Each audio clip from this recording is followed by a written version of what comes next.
You said something on ESPN recently, and I agree with you, but I want you to kind of explain it.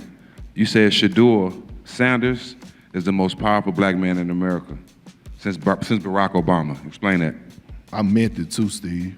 Stack, I meant that with every bone in my body, because what I started to realize is that when he went, not the second game that he was announced to start, it was the game before that. The Raider game? The Raider game. The Raider game? And so what I realized was when Shedeur Sanders, this is the first thing, when Shedeur Sanders is playing, all beef stops at that moment, right? It's the first time that you actually could go on social media, X, Instagram, TikTok. Threads. What up, Threads, right? Yeah, absolutely, Threads. I was gonna say it, he beat me to it, you know what I mean? So you go on there, right, and it's nothing but positive vibes. Let that sink in for a moment. When Kendrick Perkins made that statement on ESPN, he didn't just spark a debate. He struck a chord that echoed across the entire league. In the NFL, where power, politics, money, and image rule everything, Perkins wasn't breaking down statistics or win-loss records. He was talking about something deeper: influence, energy, and what happens when Shador Sanders takes the field and suddenly the noise disappears. No drama, no controversy, no social media meltdowns, just fans watching and rooting together. That's where this story truly begins. This week, Perkins appeared on All the Smoke Unplugged with Matt Barnes and Steven Jackson and doubled down hard. No backtracking, no carefully worded clarification. He said, "I meant it with every bone in my body." And when you actually listen to what he's saying, when you connect it to what's happening right now with the Cleveland Browns, with Shador's role, with the backlash and support, and even that heartbreaking 23-20 loss to the Buffalo Bills, you begin to understand something crucial. This goes far beyond football. Here's what nobody wants to say out loud. Every time Shedeur plays, the entire NFL landscape shifts. Ratings surge, jersey sales explode, stadiums pack out. Social media, usually a war zone, suddenly moves in one direction. That doesn't happen by accident, and it definitely doesn't happen for a fifth-round pick who's supposed to stay quiet, humble, and out of the spotlight. So here's the question to consider early. Why does Shedeur Sanders make so many people uncomfortable simply by showing up? Perkins breaks it down plainly. He says the first thing that caught his attention was that Raiders game, not even the big announcement game, the one before it. The moment Shedeur was playing, everything else stopped. Check X, check Instagram, check TikTok, even Threads. It wasn't negativity, it wasn't division, it was pure positive energy. Black fans, white fans, older fans, younger fans. People saying their 73-year-old grandmother is watching football now because of Shedeur Sanders. Name another player creating that impact right now. Seriously, name one. So it's the first time that I've seen, where it's like, man, everybody in the black community is rooting for this guy. And then when I said it, I looked at the comments and it was like, I don't ever go in the comments, because you go in the comments, you might catch yourself arguing all day with certain people, right? I got time. I don't mind that sometimes. And so it's like you see people that's like all races, and they're saying, I just bought my 73-year-old grandmother watched Shedeur. And it's like, name me a person that didn't have that type of effect on anybody. And so people don't understand. It's like people are rooting for a guy that was a fifth-round pick. It's only one guy that has, on that team that's top 50 in jersey sales, that's Shedeur, right? And he kills you in his interviews because he has that balance of being arrogant, flashy, which I'm cool with because he put the work in. You know what I mean? If you shine, put it in their face. But then he also killed them with I want to give all the praise to God. Yeah. And it hurt their soul because they want him to take the bait. They throw the rod out there, he never do. He never throw his coach under the bus. So when I think that coach needs to be thrown off the bus, but go ahead. I think under the bus. His ass should have been fired. Yeah. This is where Perkins' statement really hits home. When he says most powerful black man since Barack Obama, He's not talking about holding office. He's talking about impact, about reach, about how Shedeur Sanders can step into a struggling Browns season, absorb a tough 23-20 loss to Buffalo, and still be the reason everyone's talking Monday morning. And here's where it gets uncomfortable for the critics. People aren't rooting for Shedeur just because he's exciting to watch. They're rooting for him because they believe he hasn't gotten a fair shake. A fifth-round pick with top 50 jersey sales on his own team. Let that reality settle in for a moment. In a league that supposedly rewards performance with opportunity, Shedeur keeps exceeding expectations while still fighting for basic respect. Now, consider what just happened in Cleveland.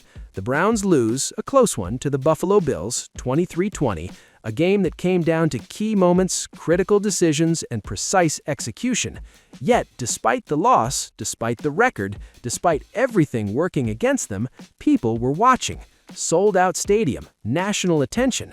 If Shedeur doesn't play, nobody's circling that game on their calendar. That's not disrespect to anyone, that's just reality. Perkins said it himself, a 3-8 Browns team versus a struggling opponent doesn't draw eyeballs like that unless Shador Sanders is under center. That's why this conversation exploded. Because Shedeur doesn't just play the game, he commands the moment. In interviews, he's balanced, confident but not arrogant, flashy but grounded. He'll celebrate a big play, then immediately give praise to God. That combination drives people crazy because they want him to slip up. They want the controversial soundbite. They want the coach-throwing, finger-pointing meltdown, and he never gives it to them. Ask yourself, when was the last time a young quarterback showed this much composure under this much pressure? Because Shedeur Sanders represents something bigger than a stat line.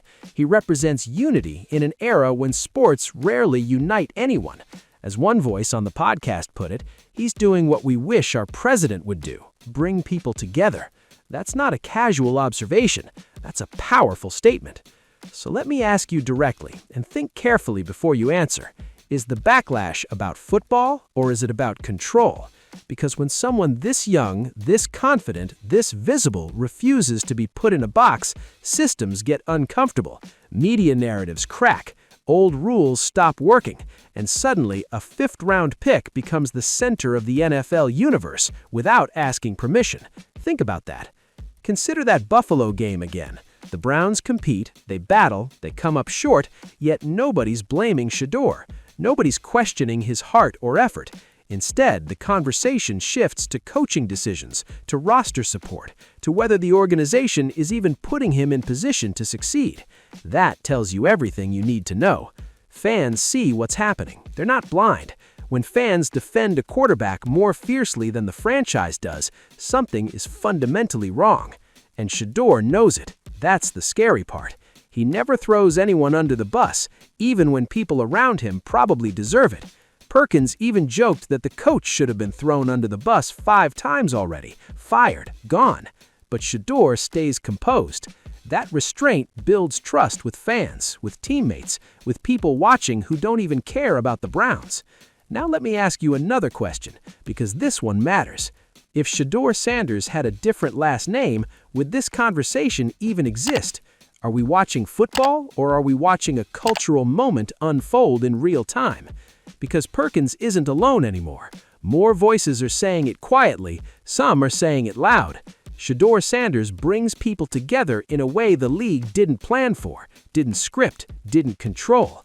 And that's why the criticism feels louder than it should. That's why every mistake gets magnified. That's why every loss, like that battle with Buffalo, gets dissected like a playoff collapse. But influence doesn't vanish in defeat. Sometimes it shows itself even clearly. If the Browns were winning without Shedeur, would anyone care as much as they do now? Exactly, because this isn't about perfection, it's about presence. It's about what happens when Shedeur Sanders walks into a stadium and suddenly the entire energy changes. Sold-out crowds, national discussion, unity across social media platforms that are usually divided by everything else. As we push deeper into this season, the pressure will only intensify. More eyes, more critics, more tests. Moments like that Bills loss will keep coming. Tight games, hard lessons, real adversity. But if Perkins is right, and there's plenty of evidence suggesting he is, then Shedeur Sanders isn't just surviving these moments, he's shaping them. Let's keep going, because this story doesn't end with a podcast quote or a tough loss to Buffalo. This goes much deeper. One thing that doesn't get discussed enough is why Shedeur Sanders draws this kind of attention during losing seasons. Cleveland didn't beat the Bills. They didn't make a statement in the standings, but they made a statement culturally, and that's rare in the NFL. Usually, losing teams fade away. Cameras move on, talking heads find new topics, but with Shedeur, the spotlight remains locked in. And that's exactly what Kendrick Perkins was trying to explain in a way that shocked people. Shedeur commands attention without demanding it. He doesn't melt down online, he doesn't argue with analysts, he doesn't subtweet former players, he doesn't play the victim card. He lets the moment breathe. And that silence, that's what drives critics insane, because they can't figure out where to place him. He's confident, but not reckless. He's flashy, but disciplined. He's outspoken, but respectful. That balance is rare, especially for a young quarterback who's been doubted from day one. Let's be honest for a second. The fifth-round pick label gets weaponized. It's thrown in his face every time he succeeds, almost as if to say, remember your place. But fans aren't buying that narrative anymore. They see the jersey sales, they see the packed stadiums, they see the television ratings, and they're asking the same question Perkins is asking. How does someone with this much impact still get treated like an afterthought? Now pause right here and engage with me for a moment. Do you think the NFL knows what it has with Shedeur Sanders? Or do you think they're still trying to figure out how to control it? Because look at the pattern. When Shedeur struggles, it's overanalyzed. When he plays well, it's downplayed. When the Browns lose by 3 points to Buffalo, the conversation should focus on execution and support. Instead, it quietly circles back to whether he's the guy, even though the evidence clearly suggests people are tuning in because he's the guy. That Bills game is a perfect example. Cleveland fought hard. They stayed competitive. And when it ended 23-20, nobody turned off the TV feeling like Shedeur failed. If anything, people felt like he's being asked to carry more than he should at this stage. That's not making excuses, that's providing perspective. And perspective is something fans are finally applying instead of just repeating old talking points. Perkins also touched on something critical that deserves more attention: unity. When Shedeur plays, the black community rallies behind him in a way Perkins says he hasn't witnessed in a long time. That's powerful. Not manufactured, not forced, organic. And it doesn't exclude anyone else either. Fans of all backgrounds are tuning in, rooting, buying jerseys, bringing family members into the game. Let me ask you another question right here.